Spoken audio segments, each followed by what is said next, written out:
ที่ยกยอดส่อฟ้าใส่สำนักงานประธานศูนย์กลางองค์การพุทธศาสนาสัมพันธ์แห่งสาธารณรัฐประชาธิปไตยปราศจากลาวแม่นเป็นหนึ่งในพิธีทั้งศาสนาภายในงานบุญฉลองผลสำเร็จการจัดทำปื้มพระไตรปิฎกลาวระหว่างวันที่26-31 มังกร2026อยู่ที่เดินกลุ่มมาเรียนพระธาตุหลวงเวียงจันทร์ซึ่งในปีนี้พิธียกยอดส่อฟ้าแม่นได้จัดขึ้นในตอนแล้งของวันที่30 มังกรโดยการเป็นประธานของพระอาจารย์ใหญ่มหาเวทมเสนัยประธานศูนย์กลางองค์การพุทธศาสนาสัมพันธ์แห่งสาธารณรัฐประชาธิปไตยปราศจากลาวพร้อมด้วยคณะบริหารงานศูนย์กลางมีบรรดาประธานองค์การพุทธศาสนาสัมพันธ์ลาวแขวงองค์การพุทธศาสนาสัมพันธ์ลาวเมืองภายในนครเวียงจันทร์และพระสงฆ์สามเณรเข้าร่วมฝ่ายคารวาสเข้าร่วมโดยแม่ป้านาลีศรีสุริตภรรยาทานประธานประเทศแม่ป้าเวียงเงินไข่คำพิทูลภรรยาประธานศูนย์กลางแนวลาวสร้างชาติมีบรรดาการนำผักหลาดครอบครัวการนำอดีตการนำขันสูงเจ้าภาพเจ้าสถาพุทธบริษัทและมวลชนชาวพุทธเข้าร่วมเป็นจำนวนหลายพระอาจารย์อธิปไตยไมตรีจิตรองประธานศูนย์กลางองค์การพุทธศาสนาสัมพันธ์ลาวหัวหน้าห้องการบริหารงานศูนย์กลางองค์การพุทธศาสนาสัมพันธ์ลาวได้ให้สัมภาษณ์ว่างานยกยอดส่อฟ้าใส่สำนักงานประธานสงฆ์ครั้งนี้รวมมียอดส่อฟ้าทั้งหมด7ยอดที่แสดงให้เห็นถึงการกำหนดเอายอดส่อฟ้า7ยอดแม่นเทียบเท่ากับจำนวนขององค์ประธานที่บริหารงานศูนย์กลางองค์การพุทธศาสนาสัมพันธ์ลาวมาฮอดปัจจุบันแม่นมี7องค์หรือองค์ที่7คือพระอาจารย์ใหญ่มหาเวทมเสนัยองค์ปัจจุบันโดยสำนักงานหลังนี้แม่นใช้เวลาสร้างมาหลายปีเริ่มต้นตั้งแต่สมัยประธานสงฆ์องค์ที่5และนำพาสืบต่อสร้างมาจนสำเร็จพร้อมขึ้นอยู่ในสมัยประธานสงฆ์องค์ที่7ในปัจจุบันขอน้อมไหวพระรัตนตรัยขอน้อมถวายความเคารพแด่พระอาจารย์ใหญ่ประธานพระมหาเถรานุเถระเจริญสุขสบายดีมายังการนำผักหลัดขอบกว่าการนำตลอดเทิงพระสันลาบรรดาเผ่าในการสร้างกุฏิที่เขาเอ่นว่าภาษาวัดว่าพระกุฏิแต่ในที่นี้มีอีกคำหนึ่งก็คือสำนักงานประธานศูนย์กลางองค์การพุทธศาสนาสัมพันธ์แห่งสปปลาวอันนี้คือสื่อเต็มเอ่นมาสำนักงานในสำนักงานนี้แม่นพวกเขาได้ทำการเฉลิมฉลองในการยกยอดโซฟาในการสูตรมงคลในการเฮ็ดพจน์สงฆ์เทระพิเศษยทัญญาประธานในการจะขึ้นอยู่บริหารงานอยู่ในสำนักงานสถานที่นี้สำนักงานประธานสงฆ์ได้สร้างมาตั้งแต่สมัยที่7ประธานสงฆ์องค์ที่6ประธานใหญ่มหางอนดำรงบุญริเริ่มสร้างและมรับมอบและก็สำเร็จในการสร้างไป95%ในสมัยที่8โดยมีประธานใหญ่มหาบุญมาสิมพรหมประธานสงฆ์องค์ที่6สมัยที่8และมาสำเร็จมาขึ้นอยู่บัดนี้มาขึ้นอยู่แม่นประธานใหญ่มหาเวทมเสนัยเป็นประธานศูนย์กลางองค์ปสเป็นองค์ที่7สมัยที่9เนาะแม่นพวกเฮาได้เฉลิมฉลองในมื้อนี้ที่ได้สัมภาษณ์แก่บรรดาสื่อทั้งหลายเพื่อความเข้าใจและกระจ่างแจ้งในการนำใส่สำนักงานประธานสงฆ์ในที่นี้คำว่าสำนักงานประธานสงฆ์แม่นพวกเฮาก็ได้ยินว่าสำนักงานก็ถือว่าเป็นบอนบริหารงานบอนเฮ็ดเวียกเนาะกันภาษาชาวบ้านหรือกระทรวงทั้งหลายก็แม่นกระทรวงหรือว่าสำนักงานในการบริหารงานเวียกงานบ่แม่นกุฏิบ่แม่นบ่อนพำนักบ่อนอยู่คันกุฏิพระสงฆ์ก็จะอยู่ในวัดในว่าเนาะอันนี้เอิ้นว่าสำนักงานประธานสงฆ์ศูนย์กลางอพสเนาะในนี้ก็จะมีห้องบริหารงานเนาะของยทัญญาประธานศูนย์กลางอพสและก็ห้องบริหารงานของยทัญญาห้องประธานพระอาจารย์หัวหน้าและห้องประธานในกรรมาธิการทั้ง5และห้องการซึ่งมีอยู่องค์ประธานองค์ห้องประธานที่อาวุโสประธานใหญ่บุญสวนองค์ประจำการและสำหรับห้องประธานองค์รองลงมาในหัวหน้ากรรมาธิการแม่นมีอยู่6ภาคส่วน1ห้องการบริหารศูนย์กลางปส2กรรมาธิการปกครองสงฆ์ศูนย์กลางปส3กรรมาธิการศึกษาสงฆ์ศูนย์กลางปส4กรรมาธิการเผยแผ่ศีลธรรมในปฏิบัติกรรมฐานศูนย์กลางปส 5กรรมาธิการสาธารณูปการศูนย์กลางปสและ6กรรมาธิการการต่างประเทศศูนย์กลางปสอันนี้คือ6ภาคส่วนแต่ว่ามานำใส่ในที่นี้แม่นเป็นองค์ห้องประธานเป็นองค์ประธานเป็นห้องประธานและก็เป็นหัวหน้ากรรมาธิการส่วนสำนักงานของพนักงานของอาสาสมัครที่เป็นฆราวาสหรือเป็นพระสงฆ์ทั่วไปแม่นยังอยู่สำนักงานเหมือนเดิมอยู่ที่มหากดีและอยู่หอธรรมสภาหอธรรมสภาเป็นสำนักงานใหญ่เป็นส่วนกลางถึงในการปินอ้อมเบียกงานทั้งหลายเนาะในที่นี้แม่นเฉพาะองค์ประธานองค์ห้องประธานและก็หัวหน้ากรรมการต่างๆที่ได้ขึ้นมาบริหารงานในสถานที่นี้เนาะเจ้าในงานบุญยกยอดโซฟาและฮดสงพามหาเถระขนาดจัดทำพระไตรปิฎกแล้วครั้งนี้แม่นได้มีเจ้าภาพเจ้าสถาจำนวนหลายครอบครัวที่ได้ร่วมเป็นเจ้าภาพเจ้าสถากองฮดสงและยอดโซฟาที่นำพาโดยครอบครัวการน้ำผักลาดและบรรดาบริษัทต่างๆคือดังครอบครัวของท่านนางสมสนุกไซสนะวงเพชรที่ได้ให้สัมภาษณ์ว่าครอบครัวของเพิ่นก็แม่นส่วนหนึ่งที่ร่วมทำบุญกับพระพุทธศาสนามาหลายงานบุญส่วนประกอบส่วนสร้างสาปฏิสังขรณ์วัดวาอารามต่างๆที่สำคัญในงานครั้งนี้ก็ได้เป็นเจ้าภาพกองโฮสต์พระมหาเถระที่เพิ่นได้สร้างคุณประโยชน์แก่ศาสนาก็คือประเทศชาติให้การทุ่มเทจัดทำพระไตรปิฎกแล้วจนสำเร็จสมบูรณ์มีความภาคภูมิใจที่พวกข้าน้อยได้มีโอกาสเป็นเจ้าศรัทธาร่วมโฮสต์สงฆ์พระเถระนุเถระที่เพิ่นได้พัฒนที่เพิ่นได้บุกเบิกและได้สร้างพระไตรปิฎกให้สำเร็จในครั้งนี้ถือว่าพวกข้าน้อยมีความรู้สึกภาคภูมิใจและก็มีความศรัทธาในการสร้างบุญในครั้งนี้เนาะเพราะว่าพวกข้าน้อยก็เป็นผู้หนึ่งที่อยากประกอบส่วนสุขยุคำสู่พุทธศาสนาขอให้ศาสนาเจริญรุ่งเรืองถือว่าเป็นโอกาสอันหนึ่งที่เฮ็ดให้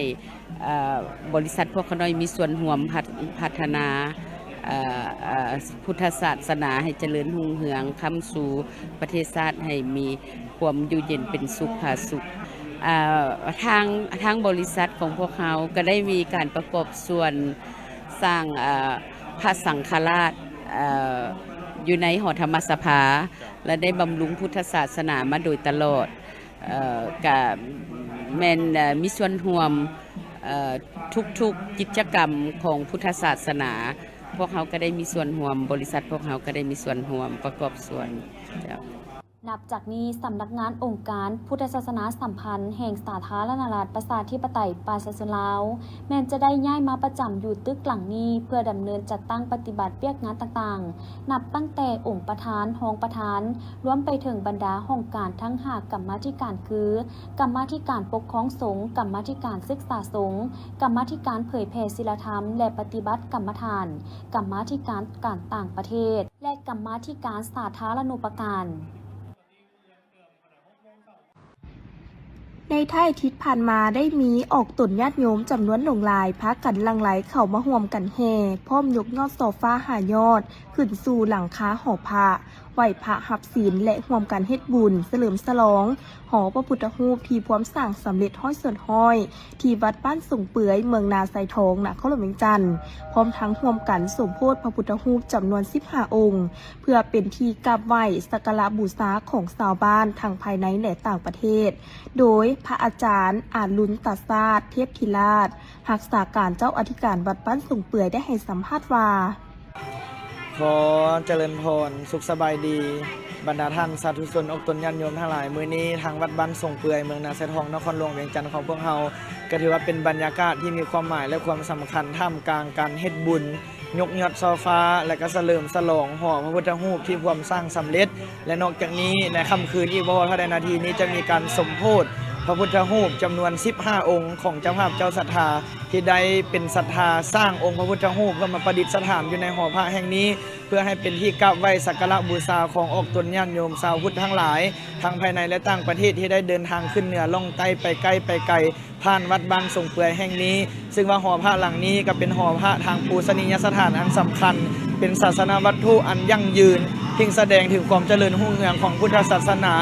และความเจริญรุ่งเรืองของประเทศชาติบ้านเมืองให้เคียงคู่อยู่กับออกตนญาติโยมคนลาวบรรดาเผ่าฉะนั้นแล้วมาฮอดในเวลานี้พวกเขาก็ได้เฮ็ดบุญเฉลิมฉลองอย่างยิ่งใหญ่มโหฬารและกระทำกลางความปิติดีอกดีใจของครูบาอาจารย์ตลอดฮอดองค์การจัดตั้งบ้านเฒ่าแก่แนวโฮมพ่อแม่ประชาชนและเจ้าภาพเจ้าศรัทธาทั้งหลายที่ได้มาร่วมอุปโภคทานเฮ็ดบุญในมื้อนี้ในนามอาตมาภาพหรือข้าน้อยเองในนามองค์รักษาการว่าการเจ้าอธิการวัดบ้านสงเปื่อยก็ถือว่ารู้สึกปิติใจดีอกดีใจหลายและก็ขออนุโมทนาขอบอกขอบใจมายังพ่อแม่ครูบาอาจารย์ตลอดฮอดอกตนญาติโยมเจ้าภาพที่อุปถัมภ์ให้การค้ำสู่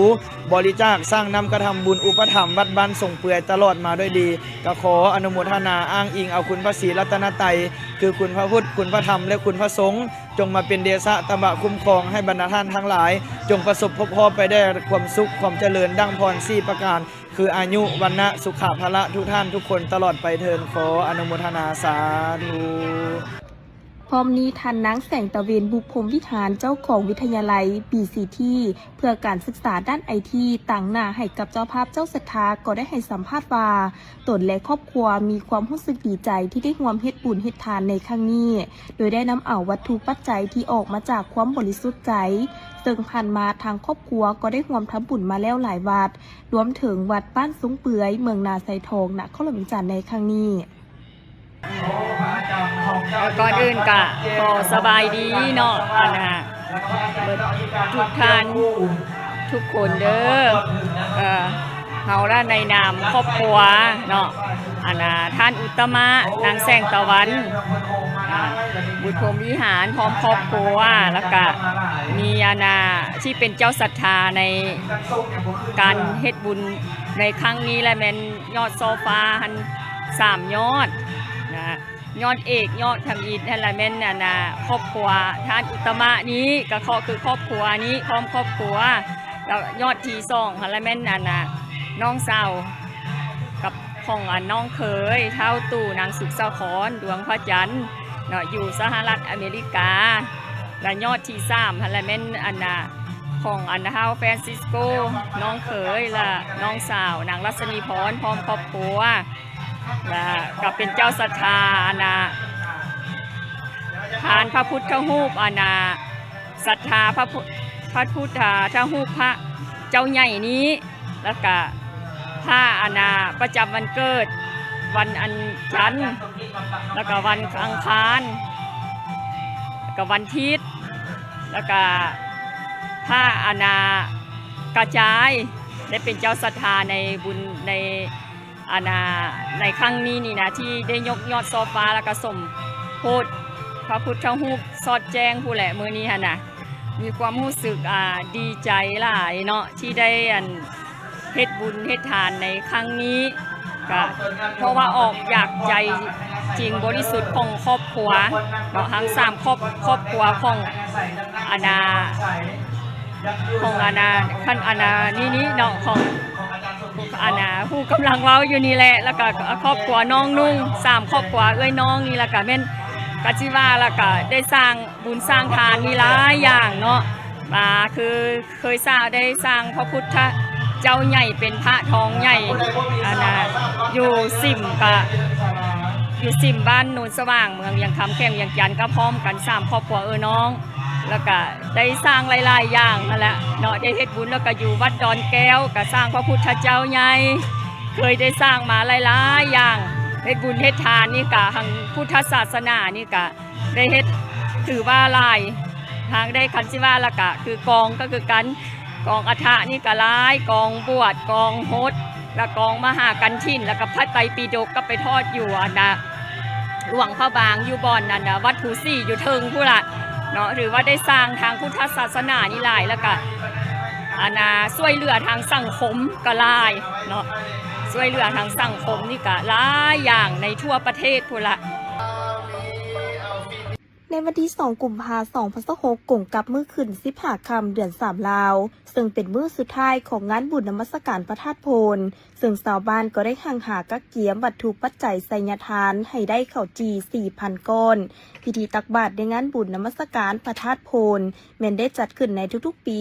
ซึ่งเป็นการถวายสังฆทานแด่พระภิกษุสงฆ์สามเณรตามฮิตของประเพณีของชาวลาวซึ่งปีนี้เห็นว่ามวลชนจากทั่วทุกสารทิศต่างก็มีจิตใจใส่ศรัทธาหลั่งไหลเข้ามาร่วมพิธีตักบาตรอย่างคับค้าหนาแน่นและเป็นจำนวนอย่างหลวงหลายฝ่ายส่งนำพาโดยญาทานคำป่านสุพันโท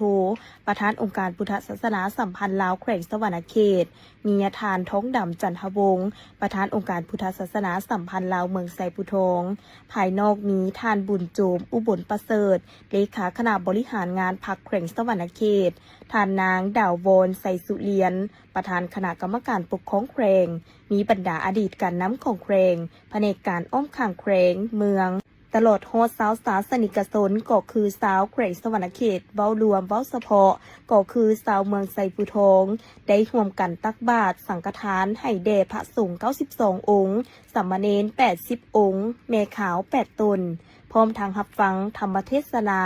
ถือศีลภาวนาตามฮิตของประเพณีที่มีมาแต่ดึกดำบรรพ์ซึ่งการเฮ็ดบุญดังกล่าวเพื่อเป็นการระลึกถึงคุณงามความดีและอุทิศบุญกุศลแด่พระเจ้าแทนคำเหลืองที่เป็นผู้ก่อสร้างและปฏิสังขรณ์พระธาตุโพนองค์ศักดิ์สิทธิ์ที่เป็นมิ่งบ้านมิ่งเมืองของชาวเมืองไซปุทองก็คือของชาวแขวงสวรรณเขตจึงได้รับพ้องเอาพระธาตุโพนและผาศาสตร์เฮือนหินพร้อมด้วยพื้นที่บริเวณอ้อมข้างเป็นมรดกแห่งชาติระดับชาติทางด้านวัฒนธรรมบุญนมัสการพระธาตุโพนถือเป็นบุญประเพณีอันดีงามของประชาชนบรรดาเผ่าที่สืบทอดปฏิบัติกันมาแต่โดนนานนับว่าเป็นบุญปังใหญ่อีกปังหนึ่งของลาวที่ได้จัดขึ้นประจำในทุกๆปีภายในงานก็มีหลายกิจกรรมบ่ว่าจะเป็นงานวางแสดงและขายสินค้าจากหัวหน่วยธุรกิจที่มีทั้งเครื่องอุปโภคและบริโภคและอื่นๆเพื่อเฮ็ดให้ผู้ที่มาเที่ยวชมบุญนมัสการพระธาตุโพนได้ชมได้ซื้อได้ใช้และได้สัมผัสกับผลิตภัณฑ์ที่เป็นสีไม้ลายมือของคนลาวพระธาตุโพนองค์นี้ซึ่งแมนเจ้าแม่แพงสีได้พร้อมกันสร้างขึ้นในต้นคำของวันพุธเดือน12 พศ 2536สร้างด้วยหินเข่าจีหรือเอิ้นว่าหินหนามนอก็เป็นธาตุอุโมงค์รูปโอขวาพระธาตุดังกล่าวกว้างด้านละ12 บาสร้างมือหนึ่งกับคืนหนึ่งจึงสำเร็จมาถึงปัจจุบันนี้มีอายุถึง 2,500 ปีฉะนั้นสถานที่แห่งนี้จึงถือว่าเป็นมรดกตกทอดเป็นทรัพย์สมบัติมิ่งเมืองที่มีค่าสูงโดดเด่นทางด้านวัฒนธรรมอันล้ำค่าและเป็นประวัติศาสตร์ซึ่งติดพันกับแบบแผนดำรงชีวิตของประชาชนลาวบรรดาเผ่ามาแต่ดึกดำบรรพ์ยังยืนถึงความเป็นมาของชาติลาวคนลาวในแต่ละยุคสมัยและยังเป็นสถานที่ท่องเที่ยวทางด้านวัฒนธรรมที่สำคัญและมีชื่อเสียงอีกแห่งหนึ่งของแขวงสวรรณเขตก็คือของชาวเมืองไซปุทองพิธีจัดขึ้นในวันที่ 1 กุมภาพันธ์ 2026ที่บ้านดงทา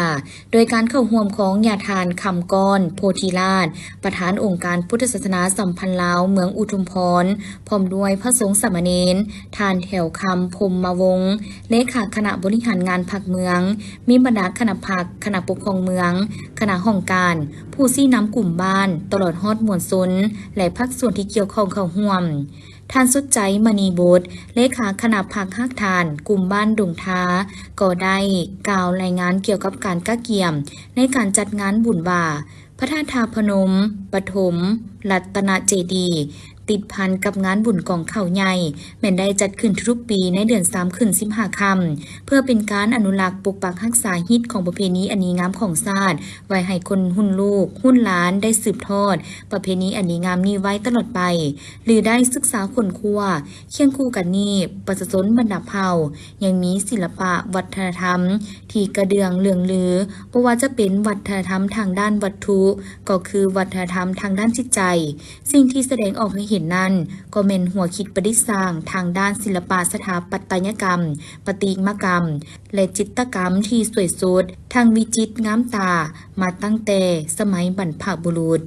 โอกาสดังกล่าวท่านโพไซอินทวงศาประธานคณะกรรมการปกครองเมืองอุทุมพรก็ได้กล่าวว่าการจัดงานบุญนมัสการพระธาตุทาพนมปฐมรัตนเจดีย์ติดพันกับงานบุญกองข้าวใหญ่ประจำปี 2026 ก็คือเฮ็ดให้การท่องเที่ยวแบบวงแหวนนี้เสื่อมโยงจุดท่องเที่ยวต่างๆเข้าในระบบเดียวกันบ่ว่าจะเป็นสถานที่ท่องเที่ยวภาพพจน์ที่มีอายุเก่าแก่300 กว่าปีที่บ้านโน้นอุดมธรรมพระด่านลาดมังศาลาพักเย็นน้ำบุยนมัสการพระธาตุทาพนมปฐมรัตนเจดีย์และอ่างเก็บน้ำสนลักเกษตรบ้านนาคำเห็นให้นักท่องเที่ยวสามารถได้ประสบการณ์ที่สมบูรณ์และครบถ้วน จากนั้นบรรดาท่านที่เข้าร่วมยังได้รับชมการแสดงศิลปวรรณคดีจากกลุ่มบ้านและน้องนักเรียนประถมและมัธยมสมบูรณ์ดงท่าตื่มอีกมหกรรมการท่องเที่ยวอาเซียนประจำปี 2026 ซึ่งจัดขึ้นในระหว่างวันที่25-31 มังกร 2026 ที่เซบู ประเทศฟิลิปปินส์ในบรรดาประเทศสมาชิกอาเซียนได้รับรางวัลทั้งหมด211รางวัลในนี้สาธารณรัฐประชาธิปไตยปราศจากลาวเฮาได้รับรางวัลมาตรฐานการท่องเที่ยวอาเซียน21รางวัลซึ่งรวมมี4ประเภทรางวัลมาตรฐานคือรางวัลมาตรฐานโรงแรมเขียวอาเซียนรางวัลมาตรฐานเมืองท่องเที่ยวสะอาดอาเซียนรางวัลมาตรฐานสถานที่จัดงานอาเซียนรางวัลการท่องเที่ยวแบบยืนยงอาเซียนสำหรับมาตรการโรงแรมเขียวอาเซียนสาธารณรัฐประชาธิปไตยปราศจากลาวได้รับ5รางวัลคือโรงแรมสุภัตตาเฮอริเทจนครหลวงเวียงจันทร์โรงแรมเดอะแกรนด์หลวงพระบางแขวงหลวงพระบางโรงแรมอมรีเวียงจันทร์นครหลวงเวียงจันทร์โรงแรมยูหลวงพระบางแขวงหลวงพระบางโดนฟุกรีสอร์ทนครหลวงเวียงจันทร์รางวัลมาตรฐานเมืองท่องเที่ยวสะอาดอาเซียนสปป.ลาวได้รับ4รางวัลคือนครไก่สอนพรหมวิหารแขวงสวรรณเขตนครปากเซแขวงจำปาสักนครหลวงพระบางแขวงหลวงพระบางเมืองเวียงไซแขวงหัวพันรางวัลมาตรฐานสถานที่จัดงานอาเซียนสปป.ลาวได้รับ10รางวัลคือประเภทสถานที่จัดกล่องประชุม5รางวัลโรงแรมฮอลิเดย์อินนครหลวงเวียงจันทร์โรงแรมสุภัตตาเวียงจันทร์นครหลวงเวียงจันทร์โรงแรมราชวงศ์วันด้าวิสตานครหลวงเวียงจันทร์โรงแรมเมืองแท่งลักเซอรี่เวียงจันทร์นครหลวงเวียงจันทร์โฮสประชุมแขวงอัตตปือส่วนประเภทสถานที่จัดงานเทศกาล5รางวัลโรงแรมสุภัตตาเวียงจันทร์นครหลวงเวียงจันทร์โรงแรมเดอะแกรนด์หลวงพระบางแขวงหลวงพระบางศูนย์การค้าเวียงจันทร์เซ็นเตอร์นครหลวงเวียงจันทร์โรงแรมเมืองแท่งลักเซอรี่เวียงจันทร์นครหลวงเวียงจันทร์สถานที่จัดงานเทศกาลตาดเลาะแขวงสารวันรางวัลการท่องเที่ยวแบบยืนยงอาเซียนสปป.ลาวได้รับ2รางวัลคือหอพิพิธภัณฑ์แห่งชาติแขวงหลวงพระบางเป็นรางวัลสำหรับผลิตภัณฑ์การท่องเที่ยวในตัวเมืองน้ำกัดยอระป่าแขวงอุดมไซเป็นรางวัลสำหรับผลิตภัณฑ์การท่องเที่ยวเขตชนบทนอกนี้สปป.ลาวยังได้รับรางวัลอีก38รางวัลซึ่งจะมีพิธีมอบรางวัลทั้งหมดนี้รวมกันอีกครั้งอยู่ภายในประเทศในเดือนกุมภาพันธ์นี้เพื่อเป็นการย่องยอชมเชยทุกภาคส่วนที่ได้รับรางวัลอันทรงเกียรตินี้ถึงแนวใดก็ดีในงานมอบรางวัลมาตรฐานการท่องเที่ยวอาเซียนประจำปี 2026 ครั้งนี้ได้มีการมอบรางวัลให้ภาคส่วนต่างๆจากภาครัฐภาคธุรกิจและผู้ประกอบการชุมชนท้องถิ่นซึ่งผลสำเร็จดังกล่าวแม่นได้รับการนำพาจากการนำขั้นศูนย์กลางขั้นแขวงและการมีส่วนร่วมจากภาครัฐภาคธุรกิจองค์การจัดตั้งสากลและคู่ร่วมพัฒนาที่เกี่ยวข้องโดยได้รับการสนับสนุนด้านงบประมาณจากรัฐบาลลาวและโครงการพัฒนาพื้นฐานโครงล่างเพื่อส่งเสริมการท่องเที่ยวระยะสองตั้ง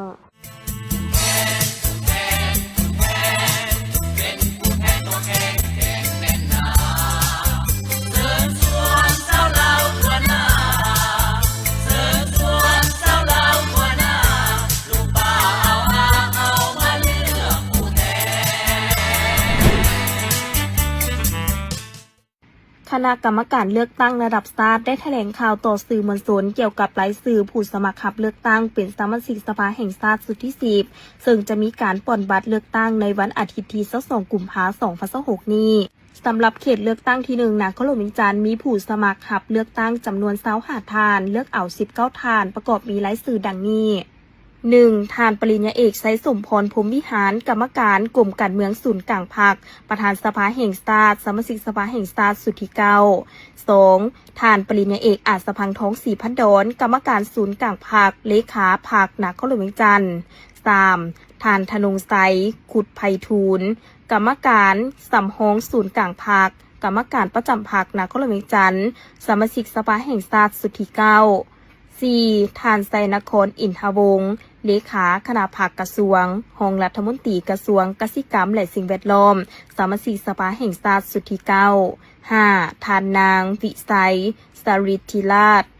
รองประธานกรรมการแผนการเงินและกวดสอบกรรมการคณะบริหารงานศูนย์กลางสหพันธ์แม่หญิงลาวประธานสหพันธ์แม่หญิงสภาแห่งชาติสมาชิกสภาแห่งชาติสุทธิเก้า 6. ทานเวียงแก้ววรรณจักรรองประธานกรรมาธิการเวียกงานสมาชิกสภาแห่งชาติสมาชิกสภาแห่งชาติสุทธิเก้า 7. ทานนางดารานีพรหมวงศากรรมการประจำคณะพรรคกระทรวงรองรัฐมนตรีกระทรวงวัฒนธรรมและการท่องเที่ยว 8. ทานวิแก้วบุปผาวันกรรมการประจำคณะพรรครองหัวหน้าห้องว่าการสำนักงานนายกรัฐมนตรี 9. ทานตุดาวันโนเมืองเศรษฐ์กรรมการประจำพรรคกระทรวงหัวหน้ากลุ่มจัดตั้งกระทรวงศึกษาธิการและกีฬา 10. ทานณขเสนศรีหาราชกรรมการพรรคนครหลวงเวียงจันทร์คณะประจำสภาหัวหน้าห้องว่าการสภาประชาชนนครหลวงเวียงจันทร์สมาชิกสภาแห่งชาติสุทธิเก้า 11. ทานนางสมเพียรวงไซกรรมการหน่วยพรรคสภาประชาชนคณะประจำสภาประธานคณะกรรมการยุติธรรมและป้องกันชาติป้องกันความสงบสภาประชาชนนครหลวงเวียงจันทร์สมาชิกสภาแห่งชาติสุทธิเก้า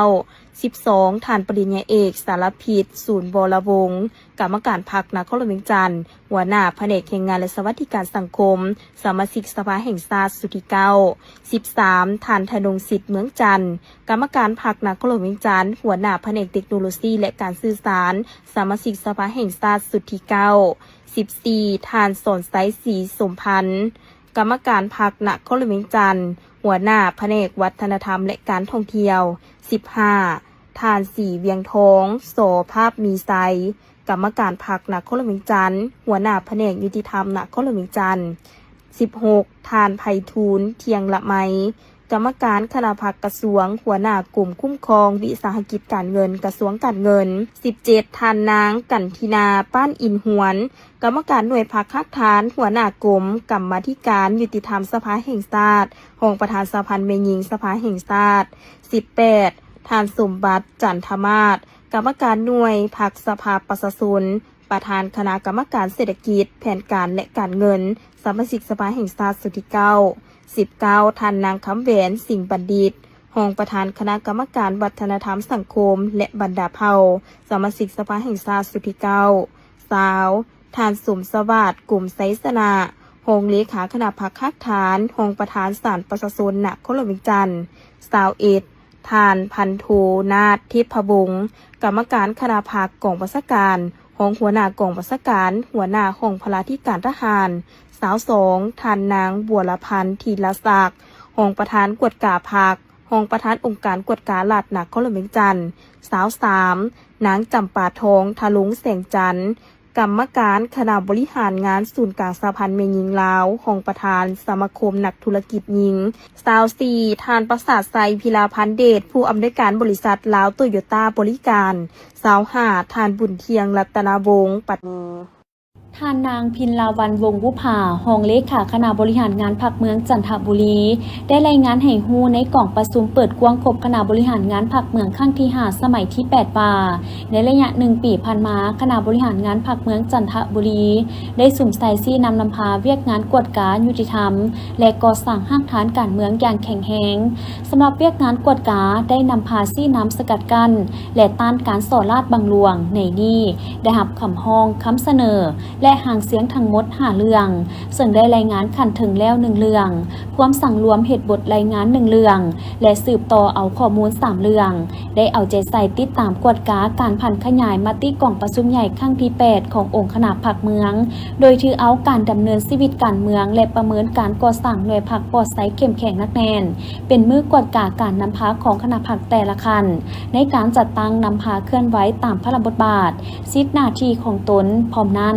ยังได้ติดตามโครงการลงทุนของรัฐทั้งหมด 12 โครงการมีมูลค่าตามสัญญา21ตื้อกว่ากีบในนี้โครงการซ้ำละหนี้9โครงการมูลค่า19ตื้อกว่ากีบโครงการเสนอใหม่ประจำปี 2025 มี 3 โครงการคือโครงการปรับปรุงและลวงห้องระบายน้ำแก้ไขน้ำท่วมขังบ้านหนองปิงห้องธรรมศาสตร์3ห้องมูลค่า2ตื้อกว่ากีบโครงการลวงห้องระบายน้ำแก้ไขน้ำท่วมขังเขตห้องบ้านดงเมียงหาห้องบ้านสีบุญเฮืองมูลค่า300 ล้านกว่ากีบโครงการก่อสร้างห้องเบตงบ้านดงเมียงหาทงสังนางข้างโรงแรมนครซักมูลค่า4ตื้อกว่ากีบซึ่งมาฮอดปัจจุบันพร้อมจะตั้งปฏิบัติโครงการอนามัยลวงห้องระบายน้ำเขตบ้านหนองปิงเวียกงานยุติธรรมได้ฝึกอบรมภาระบทบาทสิทธิและหน้าที่ให้หน่วยแก้ไขข้อขัดแย้งของบ้าน30บ้านฝึกอบรมกฎหมาย45วันสุดที่4ให้คำปรึกษาทางด้านกฎหมายแก่ประชาชน26ครั้งแก้ไขข้อขัดแย้งได้78กรณีเวียกงานก่อสร้างรากฐานการเมืองได้แต่งตั้งพนักงานลงก่อสร้างรากฐานการเมืองและกำหนดบรรดาแผนเวียกเพื่อนำไปจัดตั้งปฏิบัติในการลงก่อสร้างรากฐานการเมืองอยู่ขันรากฐาน30บ้านทั่วเมืองจันทบุรีให้ถึกคิดขันถึงวางออกพร้อมนั้นก็ได้นำพาสุขยูขนาดประจำภาคคณะพรรคเมืองและพนักงานลงก่อสร้างรากฐานการเมืองเอาใจใส่นำเอาที่ซี่นำและเวียกงานของแต่ละของเขตไปจัดตั้งพันขยายอยู่ขันบ้านอย่างต่อเนื่องกองประชุมจัดขึ้นในวันที่ 30 มังกร 2026 ที่เมืองวังเวียงแขวงเวียงจันทน์โดยการเป็นประธานของทานไพวีสีบัวลีพารัฐมนตรีกระทรวงยุติธรรมมีบรรดาทานห้องรัฐมนตรีหัวหน้าห้องหัวหน้าองค์การบรรดาหัวหน้าห้องหัวหน้ากรมสภาทนายความลาวหัวหน้าห้องหัวหน้าแผนกยุติธรรมแขวงนครหลวงจันทน์พร้อมทั้งแขกถึกเซินและคณะพิสอบเข้าร่วมกองประชุมได้พร้อมการสรุปการจัดตั้งปฏิบัติเวียกงานกฎหมายและยุติธรรมประจำปี 2025 ซึ่งได้ตีราคาสภาพการจัดตั้งปฏิบัติแผนพัฒนากฎหมายและเวียกงานยุติธรรมใน1 ปีผ่านมาโดยได้ยกให้เห็นผลสำเร็จที่พ้นเด่นจุดอ่อนข้อคงค้างพร้อมด้วยสาเหตุจำนวนหนึ่งที่ต้องสุ่มใส่ปรับปรุงแก้ไขพร้อมทั้งกำหนดทิศทางแผนการจุดสุ่มในต่อหน้าซึ่งผ่านการประกอบคำคิดคำเห็นโดยพื้นฐานกองประชุมได้รับห้องเอาห่างบทสรุปการจัดตั้งปฏิบัติเวียกงานกฎหมายและยุติธรรมประจำปี 2025 และทิศทางจุดสุ่มในปี 2026 พร้อมกันนั้นก็ได้กำหนดแผนการจุดสุ่มเป็นขั้นหมายของแต่ละหน้าเวียกอย่างละเอียดในกองประชุมยังได้รับฟังการรายงานบางบทเรียนในการเคลื่อนไหวเวียกงานอยู่ขันท้องถิ่นรากฐานเป็นต้นเวียกงานยุติธรรมเด็กและช่วยเหลือทางด้านกฎหมายเวียกงานสร้างและปรับปรุงนิติกรรมขั้นแขวงเวียกงานทะเบียนสารเวียกงานโฆษณาเผยแพร่กฎหมายเวียกงานแก้ไขข้อขัดแย้งทางด้านเศรษฐกิจและได้รับฟังคำเห็นชี้นำทางด้านวิชาการของบรรดากรมศูนย์แก้ไขข้อขัดแย้งทางด้านเศรษฐกิจตามหน้าที่สิทธิพลบทบาทสายตั้งของตนพร้อมนั้นกองประชุมยังได้รับฟังคำเห็นชี้นำของบรรดาทานห้องรัฐมนตรีกระทรวงยุติธรรมในของเขตเวียกงานที่ตนรับผิดชอบชี้นำพาน้ำอีกกองประชุมได้รับฟังคำเห็นโอ้ล้มของทานไพวีสีบัวลีพาซึ่งเต็มไปด้วยเนื้อในที่สำคัญเป็นเข็มทิศเยืองทางให้แก่แขนงยุติธรรมได้นำไปจัดตั้งพันขยายเป็นแผนงานแผนการและโครงการละเอียดซึ่งท่านได้เน้นใส่บางเวียกงานที่ต้องเอาใจใส่ปรับปรุงโดยเฉพาะเวียกงานสร้างบุคลากรกฎหมายให้เป็นมืออาชีพเฉพาะด้านเวียกงานจัดตั้งปฏิบัติคำตัดสินของศาลเวียกงานทะเบียนศาลเวียกงานสร้างและปรับปรุงกฎหมายเวียกงานโฆษณาเผยแพร่กฎหมายเวียกงานยุติธรรมรากฐานก็คือเวียกงานกฎหมายและยุติธรรมให้มีคุณภาพดีขึ้นกว่าเก่าท่านจันทนีปัวละพาห้องรัฐมนตรีกระทรวงเกษตรกรรมและสิ่งแวดล้อมพร้อมด้วยคณะได้ลงเยี่ยมยามสุขยูการนำไส้น้ำและทรัพยากรน้ำของเขื่อนไฟฟ้าในเขตอ่างหับน้ำน้ำเนินในแขวงสิงห์ควงประกอบด้วยเขื่อนไฟฟ้าน้ำแท่น้ำเนิน1และเขื่อนไฟฟ้าน้ำโม่1โดยการต้อนรับของท่านคำลาจันทวรห้องหัวหน้าแผนกเกษตรกรรมและสิ่งแวดล้อมแขวงสิงห์ควงพร้อมด้วยพนักงานที่เกี่ยวข้องจุดประสงค์ของการลงเยี่ยมยามเขื่อนไฟฟ้า ที่อยู่ในอ่างหับน้ำเนินข้างนี้แม่นเพื่อปรึกษาหารือแลกเปลี่ยนบทเรียนในการวางแผนการคุ้มครองอ่างเก็บน้ำของเขื่อนไฟฟ้าระบบการแจ้งเตือนภัยน้ำท่วมแห่งแล้งการจัดสรรน้ำของเขื่อนไฟฟ้าแผนการรับมือกับภัยพิบัติของเขื่อนไฟฟ้าระบบการติดตามกฎการทรัพยากรน้ำการแลกเปลี่ยนข้อมูลและคุ้มครองข้อมูลข่าวสารด้านทรัพยากรน้ำการมีส่วนร่วมของชุมชนในขอบเขตอ่างหับน้ำและแผนการอนุรักษ์ทรัพยากรน้ำและสิ่งแวดล้อมของเขื่อนในโอกาสนี้ภาคส่วนรัฐและผู้พัฒนาโครงการได้มีการแลกเปลี่ยนบทเรียนและความคิดความเห็นเกี่ยวกับการพัฒนาทรัพยากรน้ำและการนำใช้น้ำให้มีความยืนยงเพื่อให้สอดคล้องกับเป้าหมายของโครงการเสริมสร้างความมั่นคงทางน้ำและสิ่งแวดล้อมข้ามผ่านชายแดนสำหรับอ่างหับน้ำมาน้ำเนินน้ำกาในสาธารณรัฐประชาธิปไตยประชาชนลาวเวียดนามแผนการรับมือกับภัยน้ำท่วมแห่งแล้งภายในเขื่อนไฟฟ้าและเขื่อนไฟฟ้าที่อยู่ตอนต้นและตอนลุ่มของอ่างหับน้ำมาอ่างหับน้ำเนินพร้อมทางแลกเปลี่ยนข้อมูลข่าวสารด้านทรัพยากรน้ำในบรรดาเขื่อนไฟฟ้าต่างๆและภาครัฐที่อยู่ขั้นศูนย์กลางและขั้นท้องถิ่นภายในอ่างหับน้ำเนินอีกด้วย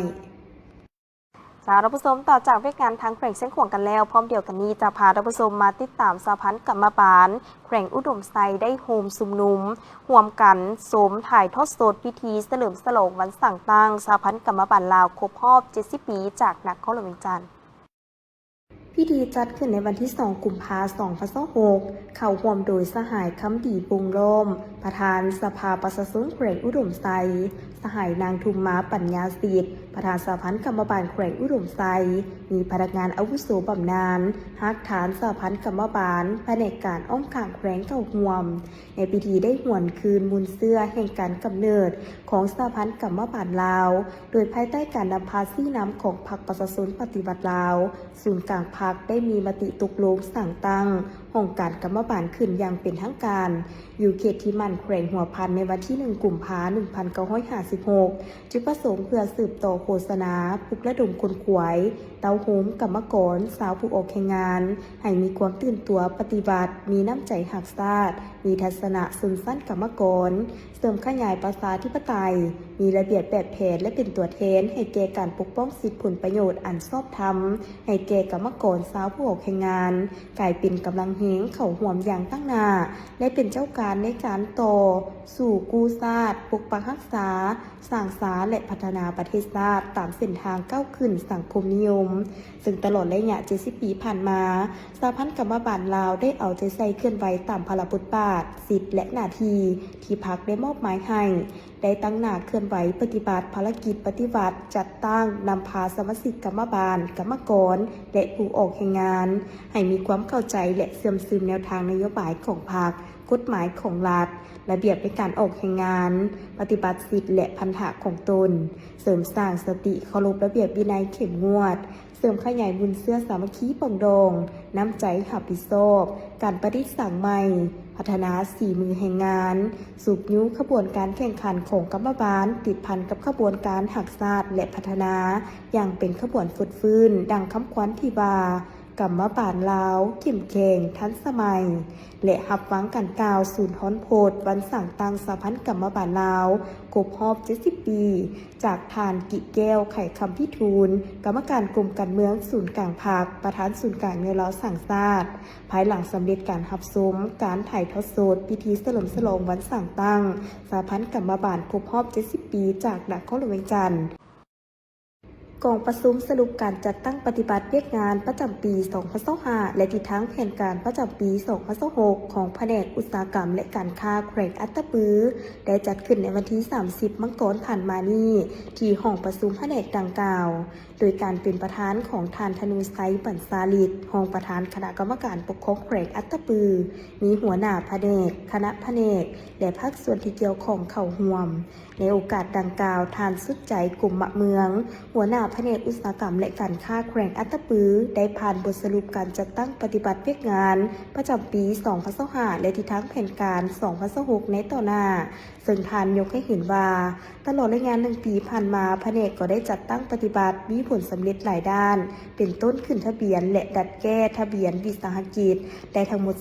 358หัวหน่วย และในทั่วแขวงสามารถสวมใช้ไฟฟ้าได้ห้อยส่วนห้อยพร้อมมีโรงงานอุตสาหกรรมปรุงแต่งที่คุ้มครองมีทั้งหมด145หัวหน่วย เทียบใส่ข้อมูล2024เพิ่มขึ้น7ส่วนห้อย มีมูลค่าการลงทุน40 ตื้อกว่ากีบในนั้นขนาดกลางมี4หัวหน่วยเพิ่ม1หัวหน่วยมูลค่าการลงทุน9 ตื้อกว่ากีบโรงงานขนาดน้อยมี48หัวหน่วยหลุด1หัวหน่วยมูลค่าลงทุน12 ตื้อกว่ากีบโรงงานขนาดน้อยแบบครอบครัวมี93หัวหน่วยเพิ่ม10หัวหน่วยมูลค่าการลงทุน17 ตื้อกว่ากีบแผนกอุตสาหกรรมปรุงแต่งและห้องการอุตสาหกรรมการค้าหาตัวเมืองได้ติดตามและเก็บกำตัวเลขการจำหน่ายผลิตภัณฑ์ของหัวหน่วยการผลิตอุตสาหกรรมอย่างเป็นปกติตัวเลขการผลิตและจำหน่ายในปี 2025 ปฏิบัติได้ 1,345 ตื้อกว่ากีบเทียบใส่แผนปีปฏิบัติได้115ส่วนห้อยของแผนปี 1,173 ตื้อกว่ากีบในนั้นจำหน่ายภายใน362ตื้อกว่ากีบและส่งออกต่างประเทศ983ตื้อกว่ากีบปัจจุบันบริษัทดำเนินกิจการแห่ธาตุอยู่แขวงอัตตปือมี36บริษัท56กิจการและ11หัวหน่วยที่พร้อมดำเนินการซอกค้นสำรวจขุดค้นและปรุงแต่งแห่ธาตุในนี้ขั้นศูนย์กลางออกอนุญาต20บริษัท33กิจการขั้นแขวงออกอนุญาต16บริษัท23กิจการในนี้และขั้นเมืองอนุญาตขุดค้นดินเหนียวผลิตดินจีได้11หัวหน่วยส่วนเวียกงานด้านอื่นๆก็สามารถจัดตั้งปฏิบัติมีผลสำเร็จตามคาดหมายจากนั้นบรรดาหัวหน้าโครงการอุตสาหกรรมและการค้าหาเมืองได้ผลัดเปลี่ยนการขึ้นรายงานเวียกงานของตนที่ได้จัดตั้งปฏิบัติในระยะผ่านมา